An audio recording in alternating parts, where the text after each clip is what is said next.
Hello and welcome back to Communicable, the podcast brought to you by CMI Communications, ESMI's open access journal covering infectious diseases and clinical microbiology.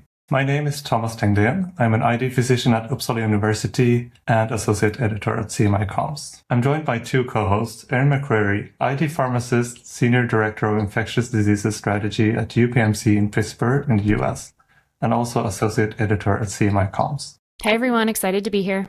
And I'm also joined by Angela Huttner, ID physician in Geneva, Switzerland, and the editor-in-chief of CMI Comms. Thank you, Thomas. Thanks to all of you for letting me crash this party. We really don't need 3 hosts, but I absolutely did not want to miss this one. I think there were like 6 of us that wanted to host this episode, actually, because today we are kicking off a new series on Communicable in which we will make you love PKPD. And Angela, when we were outlining this, was like, we're being optimistic here, but obviously by how many people wanted to host this episode, I think this is something everyone loves. And if you're like, I don't love it because I don't know anything about it, you will love it for sure by the time we get through this episode with these amazing guests. So I'm delighted to introduce our first guest, Amy Legg. Amy is Assistant Director of Pharmacy and a consultant pharmacist in infectious diseases and research in Brisbane, Australia. Her research has investigated the nephrotoxicity of antibiotics in patients with Staph aureus bacteremia, as well as the use of dosing softwares to predict the optimal dose for a patient and to minimize toxicities of antibiotics. Indeed, her area is very much precision medicine and individualized dosing, what she calls the holy grail of clinical pharmacy, and I'd have to agree. Amy serves as an expert group member on the Australian Therapeutic Guidelines, an advisory board member for Australian Prescriber and the Hotspots program. Love that. Don't even know what that's about. I love that name. And is a member of the Leadership Committee for Infectious Diseases for Advanced Pharmacy Australia. And finally, Amy is currently an editorial fellow at CMI, our sister journal. Amy, we are so excited to have you on Communicable. Welcome. Oh, thank you so much for having me. It's a real pleasure. And I'm really pleased to welcome our second guest, Rekha Mangalore. Rekha is an ID physician at the Alfred Hospital in Melbourne, Australia. She's a clinician, researcher, and lecturer at Monash University. Rekha completed her ID training in Australia.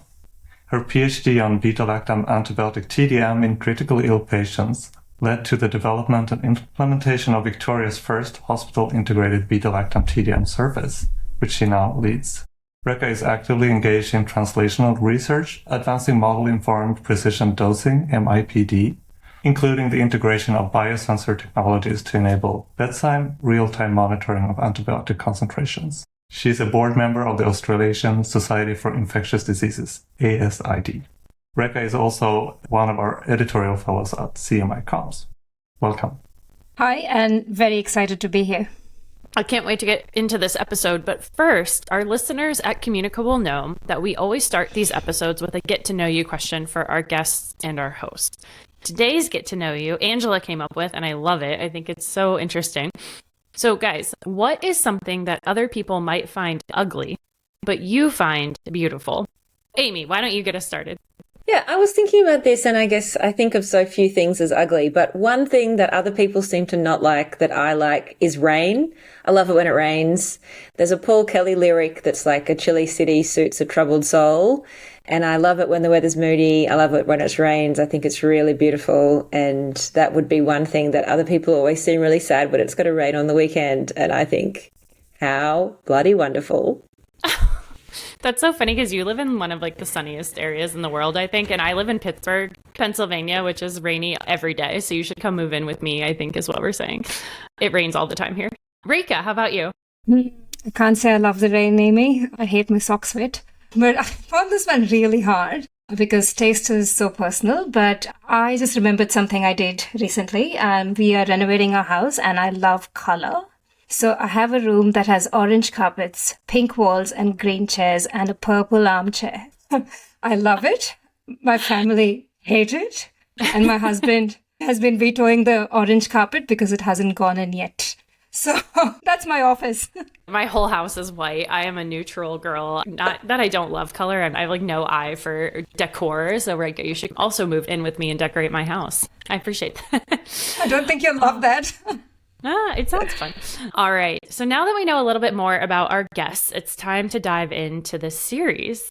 In this first episode, we're going to lay the groundwork. So even if you are an experienced PK/PD researcher or you've never heard the term, we hope you find value in kind of this level set, definitions, background in this topic. So we're going to start with general questions. Rekha, we're going to start with you.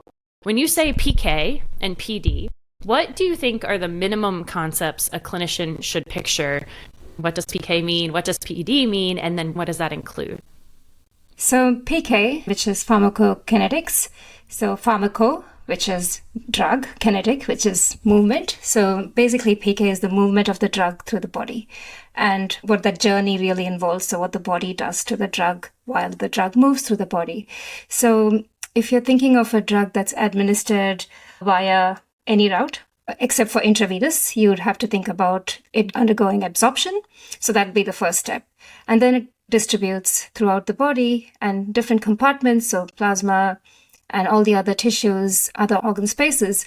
And that's basically the distribution. And then it gets metabolized to either its active form or inactive form. And then it finally gets eliminated from the body. So that's really your PK and the ADME, where it comes from. And there is a concentration versus time profile in all those compartments during its journey. So that's really PK. PD is the exciting aspect because it's the effect of the drug. So for a pathogen, it is either the cidal or the static effect or the emergence of resistance, depending upon what kind of concentration of the drug is at the site. So really, it's the action of the drug. And the PD component for antibacterials is the MIC, or the minimum inhibitory concentration of the drug. So that's really what PD means. And there is another effect that we think about when we think about PD, and that's the toxicological effect of the drug as well, and that's on the host. So that's what I think of when I think of PK/PD from a very basic level. And that relationship between PK, which is the journey of the drug, and PD, the effect of the drug, is the PK/PD index, and that underpins the efficacy of that drug. So that's where those concepts come from. Thanks for that background. I think that was a really good explanation. Hearing that, what do you think are the most common misconceptions when clinicians hear PK/PD and try to speak about it, but may not be versed in the space? I think, firstly, a lot of times clinicians think that they don't do PK/PD, but they actually do PK/PD. It's pretty much literally when you're thinking about, should I load someone or not? Should I extend an infusion or not? What dose should I choose? And is this toxic? So I think everyone really does some amount of PK/PD. I think a misconception is it's too complex. I hate it. I think we need to kind of move away from that sometimes. The second thing I believe is that people can get pretty fixated on very rigid rules. I mean, as 5 of us here, we know that standard dosing is not really okay for patients. But a lot of times clinicians can get fixated on standard dosing and may think that they need to think outside the box only in an ICU setting. But the truth is that standard dosing may not be applicable to even patients outside of ICU. So I think that's another misconception where we can be pretty rigid the way we dose patients and the way we think about how we want to dose certain infection syndromes. The other thing I feel is important when it comes to sort of rigidity of thinking is PK/PD indices. So my main research area is beta-lactams, and just about 5 or 6 years ago, we thought that 50 to 70% of free drug over MIC was sufficient, but now we know that we need a higher 100% time over MIC. And in fact, we need higher concentrations as well, up to 4 times over MIC. So that sort of shift in thinking is important as the patient population changes or as new data becomes available to keep up or be at least fluid in accepting that there might be changes to your PK/PD targets from how you might traditionally think about it. Thinking that MIC is a fixed number and it's the all-important number, I think is another sort of misconception. And I think it gets a lot of weight put on it, but the MICs that we deal with in everyday life are not really the sort of gold standard MICs. So it's important to realize that it's a derivative sort of number. And then finally, thinking that TDM is an answer to every question and believing that the concentration in the blood is the ultimate, whereas it really may not fully reflect the concentration at the site of infection. So that's another thing to be thinking about when you have access to TDM.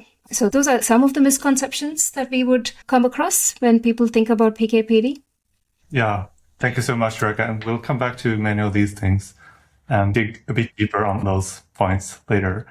moving to you, Amy, let's talk about the PK part of the PK/PD, what the body does to the drug. How would you explain this in simple terms? Like, what do you think clearance, volume of distribution, half-life actually means in a clinical situation? These are concepts, of course, that we all learn about, and then I think we can get rid of them over time. But these foundations are so helpful when we're thinking about what is the pharmacodynamic parameter I'm trying to achieve and what dose do I need to give to achieve that. And working out what dose to give is really understanding pharmacokinetics. As Rekha beautifully said, pharmacokinetics really describes the relationship between the dose of the drug that you're giving and then the concentration time profile that you're going to achieve in the body. So if we focus on the three that you mentioned, I'm going to start with volume of distribution because that's the pharmacokinetic parameter that really predicts whether you're going to need to use a loading dose. So that's where I like to start there. It's really the sort of artificial parameter. It doesn't actually describe exactly where the drug goes or how much of drug goes different places. It's just giving you a rough idea about how much it moves out of the bloodstream. There are a couple of key things that drive a drug's volume of distribution. One is its protein binding. So drugs with really high protein bonding get this nice reservoir in the bloodstream, and so the drug stays in the bloodstream. We often poo-poo protein binding, I think, because we think it, holds up the drug. It doesn't let it be free and active. But it's actually relatively useful to have a bit of protein binding. It holds on to the drug in the bloodstream. It gives the drug a bit longer half-life. So it can be really useful, but of course it does limit the amount of free drug available to work. It's so funny the way you describe volume of distribution, because I literally, every time I think of volume of distribution, I think of like pouring some liquid into a big, like amorphous container. And yes. That's the volume of distribution. There aren't really great metrics for it, right? No, totally. I think sometimes I wonder that we try and make more of it than it is. So just because your drug has a big volume of distribution, you don't know, that definitely gets into the CS. You've still got to check what's its cocaine parameters. And I think the other thing that's really helpful with, as you say, thinking of volume distribution really as a bucket, and we need to fill it, and how much do we need to give to fill it? But really, volume of distribution is a mathematical equation. If you look at how much drug you give and what the concentration is, you just derive the volume of distribution from those two parameters. So I guess the summary of all of that is volume of distribution is really, really important for dosing because it leads you to whether or not you're going to need to give a loading dose. But it's not an absolute sort of definition of drug penetration, which sometimes I just think can get a little bit mixed up. If it's got a big volume of distribution, doesn't mean it's going to have excellent penetration into all different tissues. It probably does, but you've still got to check it out. The second thing I'll talk about is clearance, as you mentioned. So once we've filled up our bucket, clearance is, of course, the movement of drug out of the body. It can relate to metabolism as well, but essentially the clearance of the drug from the blood per unit time. And so that's like how much drug do you need to replace really relates to your clearance. So clearance is the pharmacokinetic parameter that really drives your maintenance dosing and ongoing dosing. And clearance tends to come from the kidneys, but of course it can be cleared by the liver, it can be cleared through bile. We've got esterases in our blood that break down some of the echinocandins. So there's lots of ways that drugs can get removed. And clearance is really crucial, particularly we know patients who have renal failure, when they've got a drug that's renally cleared, we have to be thinking about giving less because we're going to have less clearance. So we need less top-ups. And then half-life is related to both of those parameters. So it's a mix of both the volume of distribution and the drug clearance. And it's really talking about how long does it take for the drug concentrations in blood to halve. And that's really talking about how often we need to be giving our top-up doses or maintenance doses. So I think those three pharmacokinetic parameters, volume of distribution, clearance, and half-life really help us define the optimal dosing regimen for our drugs. Yeah, when it comes to clinical implication, you're saying that the volume of distribution is the most important PK parameter when you initiate therapy, like to determine the loading dose, whereas for maintenance dosing, the clearance is much more important, correct? Yeah, I really think we've got to be thinking clearance really as our sort of primary parameter. The more you play around with PK/PD, you do realize that for drugs that have a long half-life, if you don't give a loading dose, it does take you a long time to get to your apparent steady state. And that may mean that you're sort of compromising achieving a pharmacodynamic target. And then you've just got to think to yourself, how crucial is it that I achieve my target immediately? How much longer is it going to be to wait? And then if it's something that you're not prepared to wait for, fluconazole is a great example. If you don't give a loading dose, you can be waiting 4 or 5 days to achieve the PK or PD target that you're looking for. That might not always be clinically relevant, but it might also similarly be clinically relevant. We see the same thing with vancomycin.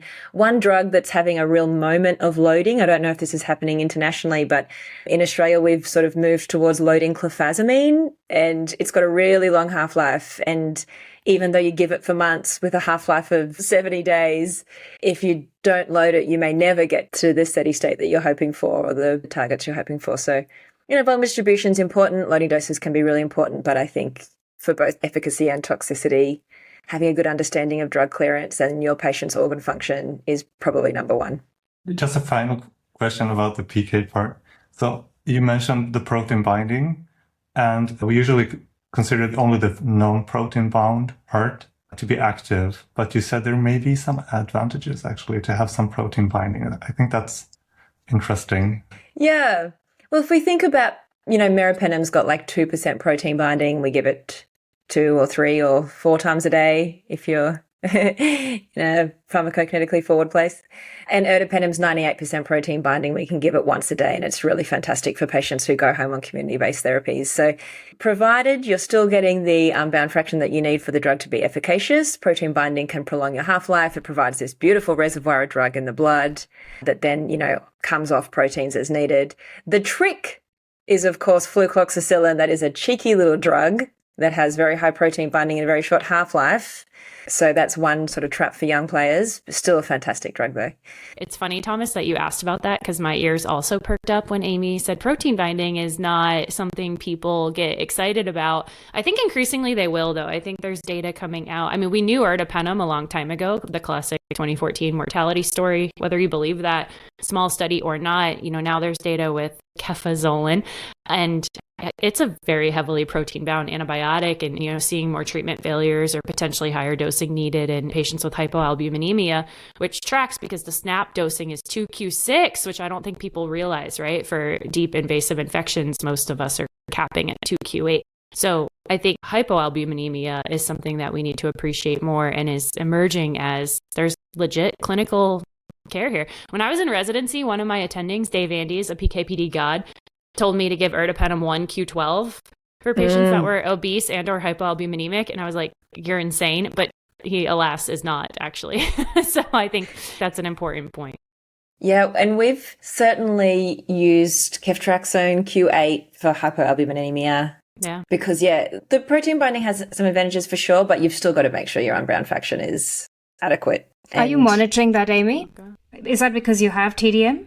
Yeah, I have access. Yeah. Rekha does as well, but we have access to a lot of TDM. Yeah. I think it's easier to do that when you have access to TDM, really. I mean, we've been doing Q6 cefazolin as well because we have access to TDM, so we know what's going on. Now let's go to something that might seem straightforward, but it's actually quite complicated. The MIC is a cornerstone of PK/PD indices. So, Amy, how do you think we should interpret MICs as a lab measurement? What does it tell us? What does it not tell us? And why do we have such large variability in results, not only between labs, but also within the same laboratory? Yeah, at the moment, we are asking MICs to do a lot. We're asking them to give us lots of different types of information, and I think they're struggling under the weight that we're putting on them. So in very basic terms, I think of the MIC as a marker of how easy or hard it is to kill the bug. A low MIC means that the bug is quite easily killed by the drug. A high MIC means that the bug is harder to get killed by the drug. In basic terms, that sounds great. Within that, of course, the lab uses the MIC to work out whether or not it's likely to have resistance. So we have a series of MICs that are grouped underneath the ECOFF, the epidemiological cutoff value. And that's where we're really expecting the bugs to be wild type and not have any sort of resistance mechanisms. And so that's very similar to another category of MIC, which is where the MIC falls under the clinical breakpoint. And these two concepts in the first instance confuse people a little. So we have a clinical breakpoint that takes into account drug dosing, PK/PD, site of infection, clinical data. And that's what we think is the breakpoint for the lab to call a bug susceptible to a drug. We can get into other terminology for SDD, I, R. We can talk about that if we want to. So there's the clinical breakpoint. There's also the epidemiological cutoff value that I mentioned, which is often similar to the clinical breakpoint, but it takes into account a bit less and really just thinks about, is there likely to be phenotypic resistance in this pathogen at this MIC? And that's the lab side of it. The reason that there's so much variability, and I'm not a microbiologist, so I will take any people jumping in on this, but at any point, the MIC can be one dilution up or down. So even when it's repeated within the same laboratory, you could get a slightly different value because it could be a different person interpreting the MIC. And then between labs, different methodologies can mean that the MIC slightly moves. So all of that, and even just the concept of having these breakpoints, really, I think helps me to understand that MIC was not necessarily meant to be one specific value for one infection for one person. It was meant to give us an idea of whether or not the pathogen is likely to have a resistance mechanism and whether or not the standard or optimized dosing of a drug is likely to be efficient or effective in this scenario. What we've now done by introducing PK/PD parameters is then try to get a number that we can use to work out whether or not we're achieving a target. And that's another thing that MICs were not really ever meant to do. The other thing I think about is, like, if you take a sample, you might not capture every single bacteria that's in that infection. You might capture part of the infection if the infection's got multiple different sources and different foci. So the one MIC that the lab gives you from that sample may not represent all the MICs of all the bugs that are causing that infection. And then to get more complicated, probably the MIC is moving as the bacteria is getting exposed to antibiotics over the time course of the infection. So I think we need to be pretty pragmatic with MICs. There was a wonderful paper a few years ago that was talking about MIC dose adjustment facts and fables. And it really proposed some rules around using an MICs within PK/PD targets. If we've got an individual MIC for our patient, that's just giving us information about the likely bacteria. They then talked about if your MIC is above the ECOFF, then using a dosing MIC that's twofold. And then if you're more than twofold above the top of the ECOFF, then starting to think about a different drug altogether, because then it's going to be very hard to achieve your targets. What I clinically do in practice also relates to the likely toxicity of the drug. So I'm pretty happy to be liberal with dosing of penicillins. I'm not as happy to be liberal with dosing of vancomycin. Not many people outside of Australia have to worry about dosing vancomycin, but because in Australia we are vancomycin lovers, we are still dosing vancomycin, and we largely just use an MIC of 1, which is sort of a whole different mindset to what I've just been speaking about. So you do have to think hard about using an individual MIC. I think my advice would be to really think about using either the clinical breakpoint or the ECOFF if you're beneath that, and just assuming that the breakpoint will encompass anything that's under there, and particularly if the MIC is moving over time as well. I entirely agree with you. That's a fascinating determinant or measure of bacterial susceptibility, but it's not the whole truth. Like the paper you mentioned has challenged, I think, the PK/PD way of dosing. Like individualized dosing was always based on the MIC value, and when we can't trust that anymore, yeah, the whole concept, especially if you're working with toxic drugs, like you said. Yeah, it's the toxicity that really limits your ability to be frugal with the MIC.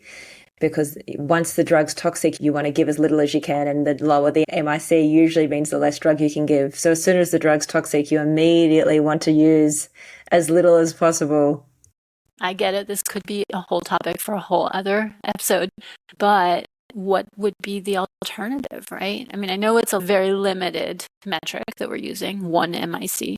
Apart from using several MICs, making the lab do all this work that is quite costly, I'm not quite sure we have a better model.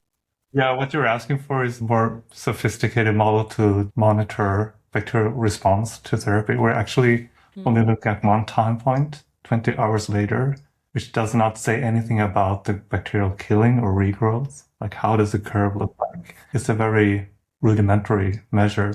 You can compare it to, I think, TDM for vancomycin, where we use trough values in most places, which doesn't say anything about the drug exposure. And we know that the AUC, the total drug exposure, is the most important factor here.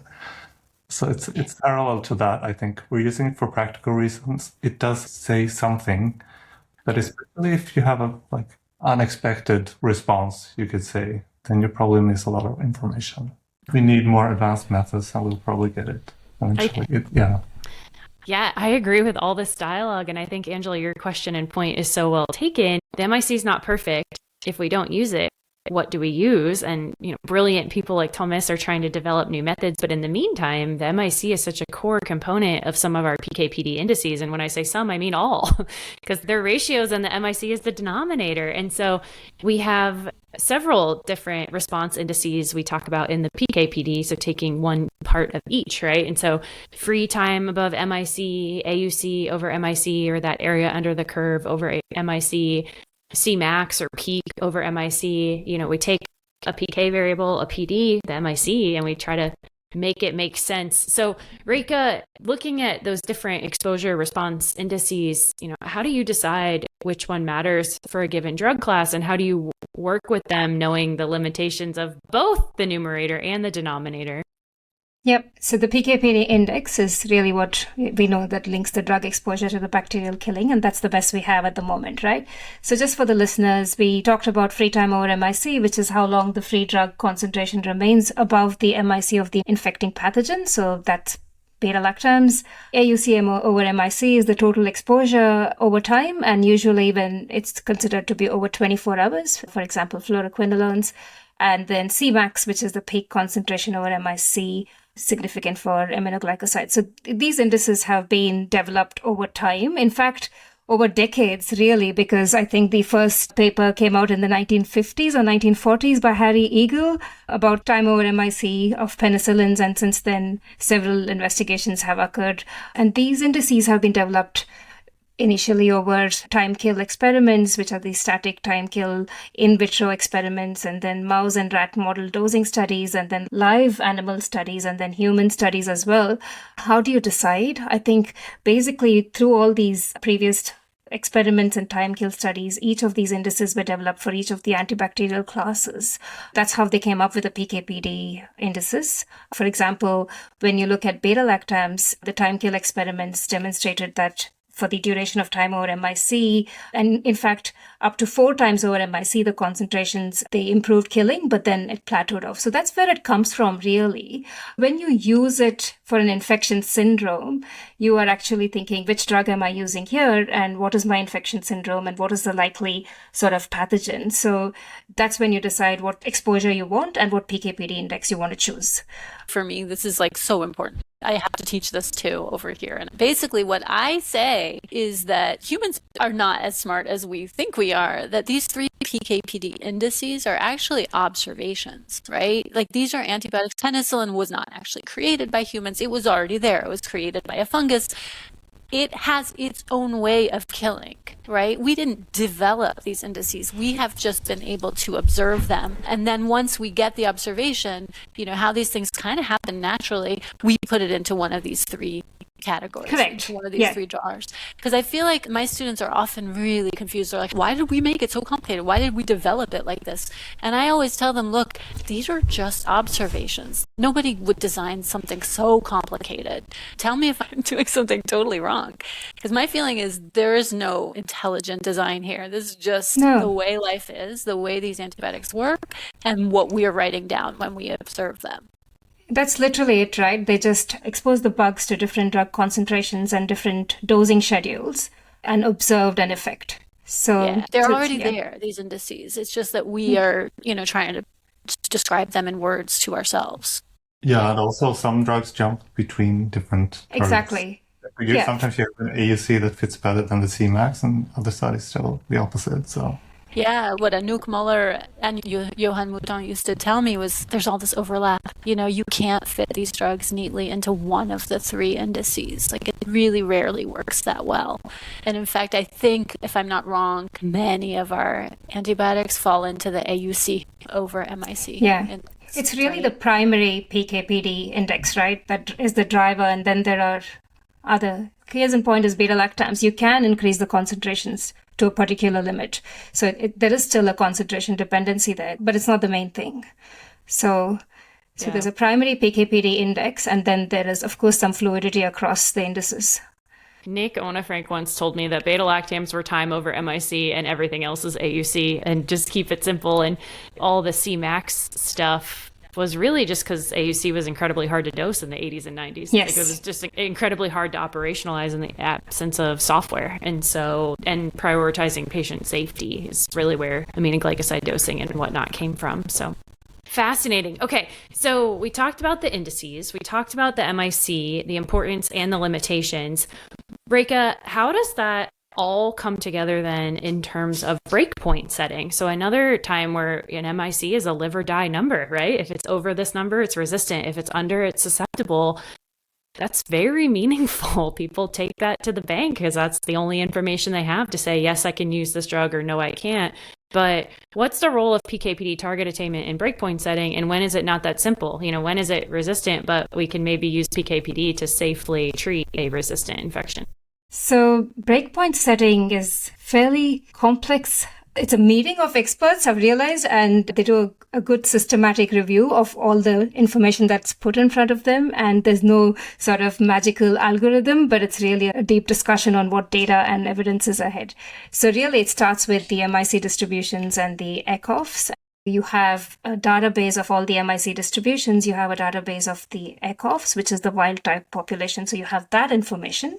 And then you have basically a PK/PD target that's already defined for a particular antibiotic. And it comes from, like we just talked about, from in vitro time kill studies, from animal models and human exposure studies, exposure response studies. So you have a PK/PD target, you have all these MIC distributions, and then you have the sort of population PK studies and Monte Carlo simulations where you have some amount of understanding of how various dosing regimens behave in different clinical scenarios or different sort of creatinine clearances, etc. And there's a probability of target attainment across a breadth of MICs. Now you have the MIC distributions, you have the simulation data, and then you have the sort of PK/PD index that you're thinking about.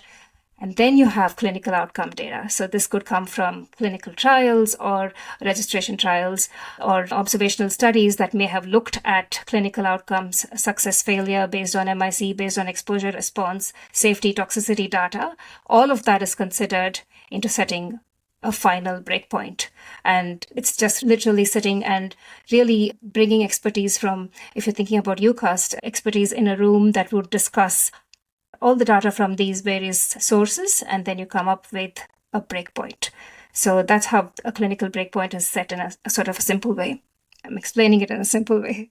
You just need a lot of expertise when you're actually trying to analyze what's in front of you, because there's a myriad different data points that you have to consider when you think about a breakpoint, and it's not simple. And it's really closely linked to the dosing regimen, right? So if you have a clinical breakpoint and you have a dosing regimen that's attached to it, and if you decide to change the dosing regimen, then the breakpoint doesn't apply anymore because you're using something different from what the breakpoint recommends. I think that was just such a great point, Rekha. And I just think the other thing is the movement of breakpoints can put drugs out of business. So, we start by thinking, how is this drug going to work? What's the PD indice that I'm looking for? And if we do believe that, for aminoglycosides, it's Cmax to MIC, well, that's a perfect way to dose them because they have low protein binding. We give them as a quick infusion. They're cleared quickly. They don't hang around for a long time. But as we move towards different PD indices as our targets for a drug class like aminoglycosides, and we think about what their pharmacokinetics are, they can't achieve the AUC to MIC in the same way that they can achieve a Cmax to MIC because of their pharmacokinetics. So changing the PKPD target, or really the PD target, can also put drugs out of business. It's a really good way of highlighting the marriage between PK and PD. I agree, and we'll discuss more on this topic in the later episode. I do think that clinical breakpoint setting impacts clinical practice a lot more than people realize. Because like you said, Rekha, it's embedded in the clinical breakpoint that we use a specific dosing schedule. And if we don't, we can't use the clinical breakpoints. And if they change based on some simulation on a PK/PD model, it's going to tell us to not use the drug anymore, despite that there are no clinical trials that say we shouldn't. So it's really important, and we can discuss much more about this. Yeah, when ECOFF created SIE for piperacillin tazobactam and how we shifted to using, previously when it was I, the clinicians wouldn't use piperacillin tazobactam. So this is a positive example really for Pseudomonas. But then when it went to SIE, now the pseudomonal dosing has kind of set into clinicians' mindset. So they actually use extended infusions or prolonged infusions of piperacillin tazobactam now when they see SIE to Pseudomonas. So that's an interesting sort of, breakpoint shift moving to SIE. So I think that was one. And then, the fluoroquinolone breakpoints when they changed in CLSI in 2019, that kind of changed how people looked at ciprofloxacin and dosing in gram negatives as well. So it can put an antibiotic out of business, put it back in business. Yeah. It's interesting, fascinating. Hey, maybe this is a really good moment to let our listeners know that soon Thomas and Nav will be hosting the leadership of UCAST, where they will be talking a lot about breakpoints. And if people have questions, they should write to us because it's going to be an Ask Me Anything episode. So you can hold the UCAST leadership to the fire with all kinds of questions about breakpoints and anything else you want. Amy, we covered a lot of topics here that are all related. So how can you combine all this in clinical practice? When you're trying to optimize dosing regimen, how do you translate PK/PD into the dose, interval, infusion strategy, and duration, especially in specific patient groups like the critically ill patients? Do you tell people at the bedside you're doing PK/PD or TDM, or how do you explain this? Well, I tend to use the phrase dose optimization. So I'll quite commonly say on an ICU round, is this someone we should think about dose optimization? And there's hardly any clinicians who would want to be accused of not practicing dose optimization because it's good for patient care. So I think about this a lot. I do think way back at the start, we talked about how PK/PD sort of intimidates people. So I tend not to use that phrase so much. I really try and separate PK/PD if I'm doing like academic detailing or teaching on the run. But for example, one thing that comes up all the time, I see Australia as a real PK/PD dose optimization leader. And one thing that we still get wrong, which makes me think all the time, are we, is we'll have a patient on meropenem in the ICU and they will have started on 1 gram 8-hourly and they're not getting better. They're worried. Their pressors anatropes are going up. And so they feel the need to increase the dose. And so they increase the dose from 1 gram 8-hourly as a 30-minute push to 2 grams 8-hourly as a 30-minute push. And I just, in my heart, think that's flying in the face of PK/PD, and that's just a moment of us not taking these principles and using them. I think if you really want to use 2 grams 8-hourly because you really feel that this patient needs more than 1 gram 8-hourly, I absolutely can understand that, but at least give it as an extended infusion because this is a drug with very low protein binding. It's got a very short half-life. If you've got a patient who's rapidly clearing the drug and you're still giving them 8 hours to clear it, and you know that the PD target you want is an increased time of the free drug above the MIC of the pathogen, then how are you going to achieve that with your dose, with your pharmacokinetics? You're going to achieve that by prolonging the infusion. So I try and think all the time, what have I told people? What is the PD indice? What do they know? Most people know that beta-lactams work by free tube of MIC. So why aren't we making the dose changes at the bedside that optimize that? And sometimes it's just a moment of not thinking. Maybe it's great that no one else is thinking about it, but just all the time I feel like I'm saying, give it over 2 hours, give it over 4 hours. And some of it is people wanting a real set infusion time. So I just say start by giving the infusion over half of the dosing interval. If you can't give a continuous infusion or you're worried about a continuous infusion for some reason, give the dose over half the dosing interval. And pip-taz as well is another one. We do achieve quite high piperacillin concentrations. Again, it's cleared relatively quickly. And again, I just think, if we just moved to having pip-taz over 2 hours, unless there was a really good reason for giving meropenem 2 grams IV as a push, there are some people who truly believe that that is a better dose for CNS penetration. That's a topic for another discussion, I guess. But if you're just doing it for a gram-negative in bloodstream or a urosepsis, prolonging that infusion is the embodiment of PK/PD in practice, and it will improve the time above MIC, and that will improve patient care. So I just think all the time that there are other drugs that are trickier, like amphotericin, for example. We think amphotericin probably is a Cmax to MIC drug, and it's very tempting to reduce doses or give part doses. And I think to myself, well, if we're saying it's a Cmax to MIC drug and there's some concern about giving big doses every day, the smart thing to do would be give it 48 hourly, but giving the full dose, trying to optimize that Cmax to MIC ratio post-antibiotic effect. Although, for the newer amphotericins, there's not a lot of reason to give part doses anyway.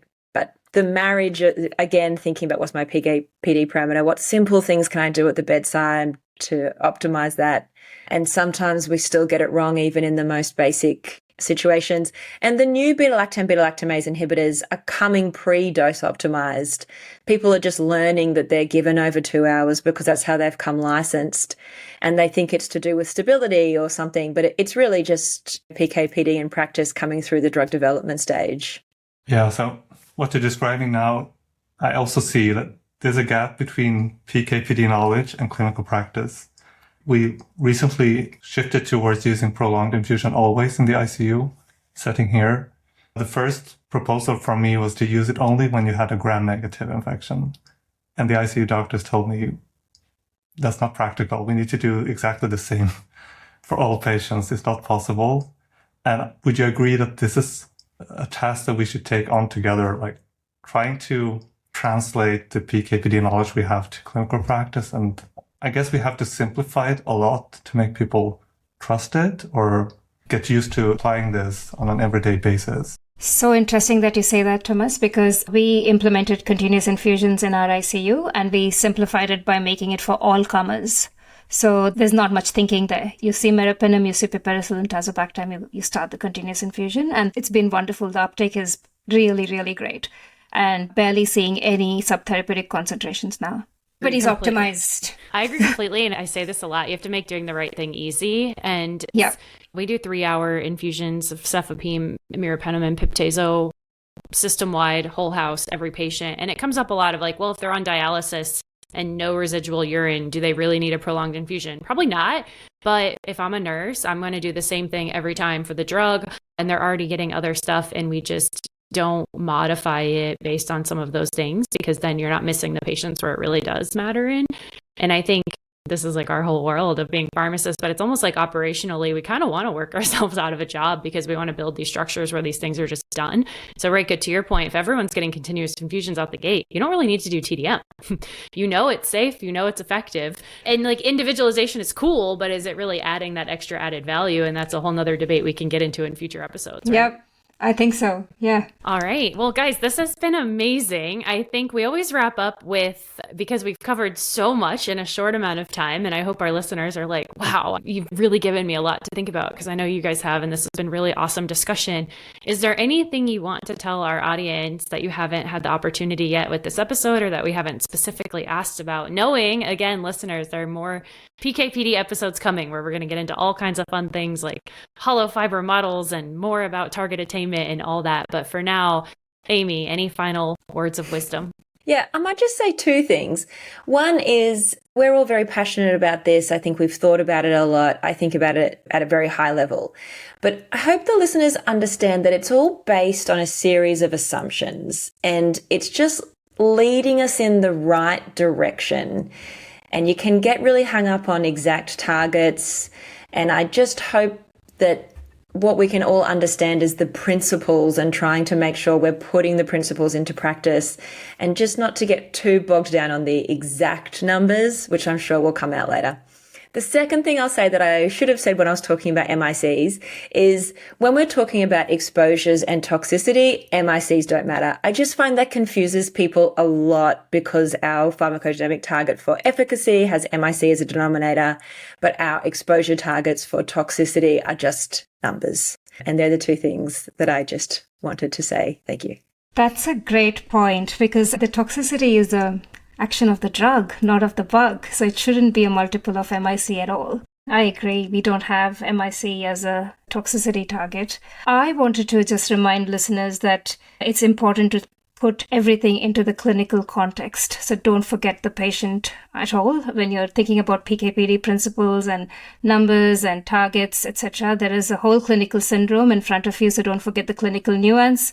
There is, so many other things going on in terms of the site of infection and also response. So sometimes it's not just about getting the right number. It may be a right number for that particular patient, or it may not. So I think it's important to put the whole clinical context in the picture.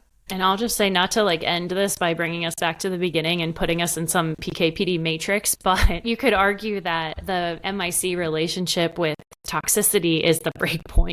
And so there is an MIC in which we've said over this MIC, you cannot safely treat this pathogen, right? And then we just manipulate that from time to time, and we're more willing to give more aggressive doses for higher MICs that are resistant if it's a safe drug. And so it all just goes around forever. And that's why it's so cool. Excellent. Thank you so much to our guests today, Legg from Menzies School of Health Research and Rekha Mangalore from Monash University. And listeners, note, this is not the last you will hear from Amy and Rekha. We are very, very happy. They are going to officially switch roles. They're now going to be co-hosts with Thomas of the remaining episodes in the Love PKPD series. So please tune in to see who their next guests will be and what aspect of PKPD they'll be taking on. In the meantime, thanks for listening to Communicable, the CMI Comms podcast. This episode was hosted by Thomas Tängdén in Uppsala, Sweden, Erin McCreary in Pittsburgh, USA, and a little bit me, fly on the wall. All of us editors at CMI Comms, Estimed's Open Access Journal. It was edited by Katie Hostetler-Oy and peer-reviewed by Ummu Afeera Zainulabid, International Islamic University, Malaysia, in Kuantan, Malaysia. Theme music was composed and conducted by Joseph McDade. This episode will be citable with a written summary referenced by a DOI in the next 8 weeks, and any literature we've discussed today can be found in the show notes. You can subscribe to Communicable wherever you get your podcasts. Thanks for listening and helping CMI Comms and Estimate move the conversation in ID, clinical microbiology, and PKPD further along.